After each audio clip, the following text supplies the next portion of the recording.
Un golf, plus de 500 résidences, le tout sur 400 hectares près de Chambord. Un méga projet de complexe touristique refait surface. Aberration écologique, dénonce ses opposants qui s'organisent pour y mettre fin. On en parle avec mon invité ce soir. Bonsoir Florent Gropard. Bonsoir. Vous êtes secrétaire régional d'Europe Écologie Les Verts. Dans moins d'un mois, les commissaires enquêteurs rendront leur décision sur ce projet touristique après avoir épluché plus de 200 avis dans l'enquête publique qui vient de se terminer. Êtes-vous confiant ? Mais on espère en tout cas que ce projet ne va pas voir le jour. C'est un projet d'un autre temps. C'est un peu un serpent de mer qu'on nous resserre depuis pas mal d'années, sous d'autres noms d'ailleurs. Aujourd'hui, le Chambord Country Club, par exemple. Voilà, par exemple, oui, qui était exactement le même projet, 400 hectares d'artificialisation, des centaines de villas pour riches, etc. Tombé à l'eau, lui aussi. Voilà. C'est un petit peu comme si on proposait une station de ski au milieu du Qatar. Là, c'est un projet complètement en vase clos qui ne va pas du tout concerner en plus les habitants. Les habitants ne vont pas profiter de ce projet du tout. C'est vraiment clôturé, c'est entre eux. Et donc, on pense que ce type de projet, ce sont des projets qu'on ne devrait plus voir du tout. On va tout de suite regarder où se situerait donc ce projet. À la Ferté-Saint-Cyr, c'est une quinzaine de kilomètres de Chambord. Quel est son principal talon d'Achille, le principal reproche que vous faites à ce projet de golf et de station touristique ? Il coche quand même beaucoup de problèmes, ce projet. Il coche, on a eu un été, on ne va pas revenir sur le contexte, mais on est quand même dans un contexte particulier, d'un réchauffement climatique qui n'est pas franchement contrôlé aujourd'hui.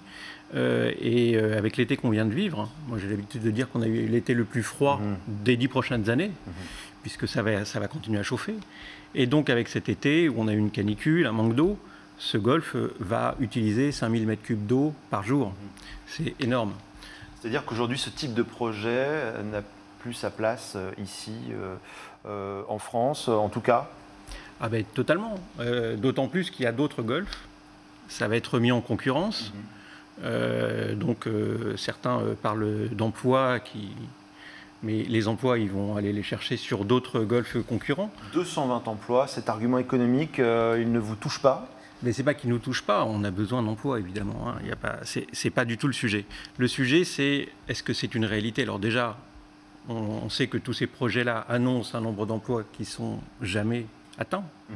Donc il n'y aura pas de toute façon 220 emplois à l'arrivée. Vous n'y croyez pas ? Absolument pas. Mais en plus, ces emplois-là vont être au détriment d'autres emplois actuels, puisqu'il y a une concurrence qui va s'installer sur les golfs. Il y a déjà 2 ou 3 golfs autour. Donc, il y a un moment donné, c'est pas, y compris en termes d'emploi, il n'y a pas franchement de plus-value. Le mot de la fin reviendra au préfet, qui décidera, oui ou non, de mener à bien ce projet. Le préfet qui a émis en 2021 un avis favorable sous réserve. Alors, vous vous êtes mobilisé il n'y a pas très longtemps à la Ferté-Saint-Cyr. Est-ce que vous espérez faire plier le préfet ? Mais on espère. En tout cas, ce que l'on pense, c'est que le contexte a évolué.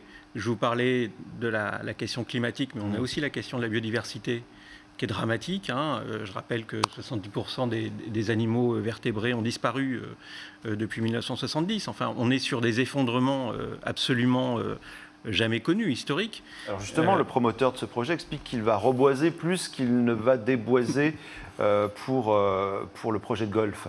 Mais vous savez, alors là, ça touche plus le climat, mais enlever des arbres qui sont en pleine vie, qui absorbent du carbone, pour en mettre des jeunes, il va falloir attendre entre 10, 20, 30, 50 ans parfois pour qu'ils commencent à absorber du carbone. C'est pas un bon deal du tout.